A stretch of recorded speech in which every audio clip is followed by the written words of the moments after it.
He said that there is no room for mistakes in the duel of masters, and if you are not careful, you will lose the whole game. When you are still trying to test the virtual and the real in the shallow layout, your opponent cannot rely solely on the crushing of marksmanship, but also the ultimate victory in the game of mind.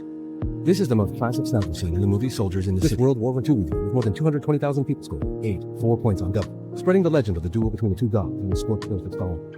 This Soviet war film, directed by the French and starring the British, shot in Germany, has been in the top 20 World War II films all year round. 4 years after its release, it is still regarded as a sniper theme, and the director Jean-Jacques Arnaud came to the city to tell us that the true war epic was never a carnival of tank cannons, but the ultimate game of two snipers fighting their lives in the ruins of Stalingrad. But the most real cruelty of the Battle of Stalingrad, Vasily responded to the call of the motherland and resolutely threw himself into this cruel defense battle. He, like thousands of untrained recruits, was stuffed into an airtight troop train. The young faces in the carriage were crowded together, and their eyes were intertwined with sincerity for the motherland, confusion about the unknown, and deep in the bone marrow. When the train stopped on the banks of the Volga River, the moment the carriage door was suddenly opened, all the recruits were shocked by the sight in front of them.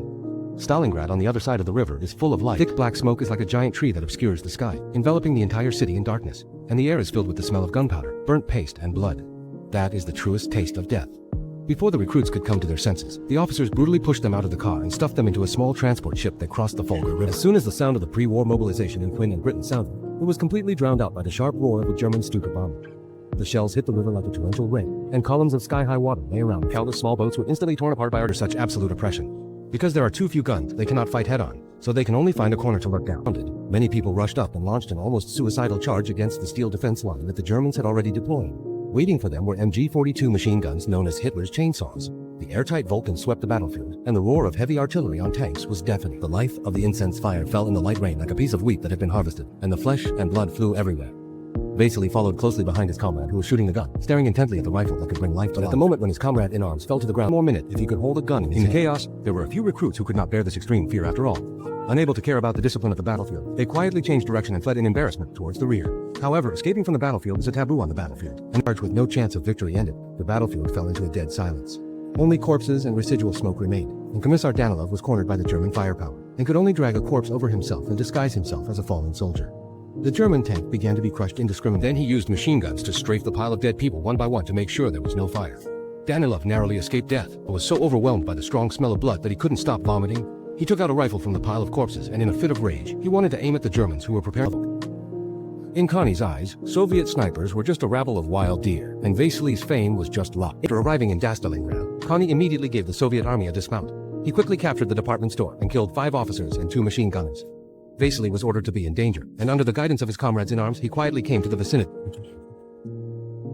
Vasily felt that something was not right, so he decided to prepare for a close target and then take a closer look. As soon as he left his front foot, his comrades who stayed behind were shot in the head. Vasily's Zioxin moved forward with a small heart, and the corridors inside the department store were winding. The compartments were densely packed, and there were many covers. There are blind spots everywhere where you can hide, which is simply a natural hidden battlefield for snipers. It was precisely because of the extremely dangerous environment and hidden murderous intentions that Vasily did not dare to be careless in the slightest. He lowered his figure and stopped step by step, and slowly repelled it inward with great caution. When he finally touched the opponent's sniper position, he was surprised to find that the other party had only placed a doll in a German military uniform, and judged it from the cigarette butt placed on the ground. The other party should have guessed his whereabouts. Vasily felt cold all over his body in an instant, and he knew that he had fallen into the enemy's trap. At this moment, any panic would become a target for the other party, and Connie, who was hiding in the dark, looked through the sniper scope and observed everything.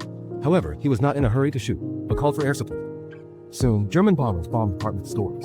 Vasily lay in the ruins, never to be seen, even if he was buried by the collapsed masonry. He was betting that the other party would underestimate the enemy and that he could survive the bombing. After this confrontation, Connie roughly understood Vasily's ability, and also confirmed his judgment before him. He calculated that he would slowly torture this Soviet hero until this boy died in despair. Here, Vasily fled back to the barracks by transport ship until the bombing was over. After this battle, Vasily completely recognized the fear of his opponent, who was not only the best in marksmanship, but also good at psychological warfare and tactical traps. Connie's sniping is aristocratic, precise and elegant, with a condescending arrogance. Vasily's sniping is hunter-like. Patience, forbearance, and the environment are integrated. These two completely different styles are destined to be tragic.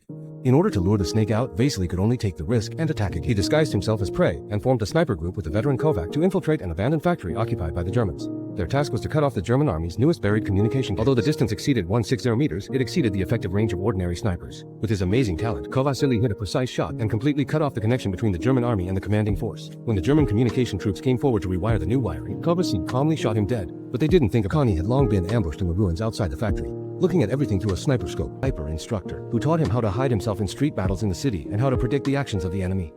Grief and anger were intertwined, and Vasily made an oath in his heart that he would make Connie pay with his blood. It was late at night that Vasily took advantage of the night to return to the barracks.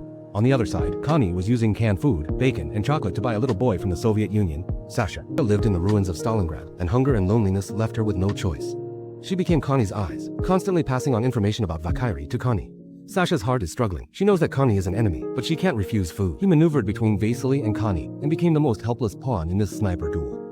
The director uses the role of Sasha to profoundly reveal the devastation of children in war, which not only takes away their childhood, but also makes them make difficult dramas between conscience and survival. After receiving the information, Connie immediately returned to the abandoned factory, replaced the position of the corpse on the stairs, aimed the muzzle of the gun at the ventilation pipe, and calculated that the Soviet army would come to guard the rabbit. A few days later, Vasily received information that he had roughly taken control of Connie's hiding place, just as Connie had expected. Vasily did take the same route as last time to the abandoned factory, but Connie did not expect that at this time there was a fierce gunfight downstairs, so he could only take a detour and climb from the ventilation pipe to a higher place. Connie, who was guarding the vent, heard the sound of the pipe shaking behind him, and then realized that Vasily was not walking on the pipe he had predicted.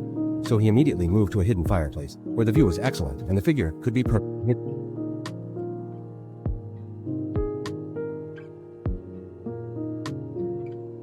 When Vasily came out of the ventilation duct and happened to be exposed under Connie's wall, Connie was lucky enough to guess wrong. The pipe just blocked his view, and Vasily escaped. In order to avoid total annihilation, Vasilly's situation in Stalingrad had reached its final climax. The German army was unable to take the city from beginning to end, and decided to launch the last desperate charge.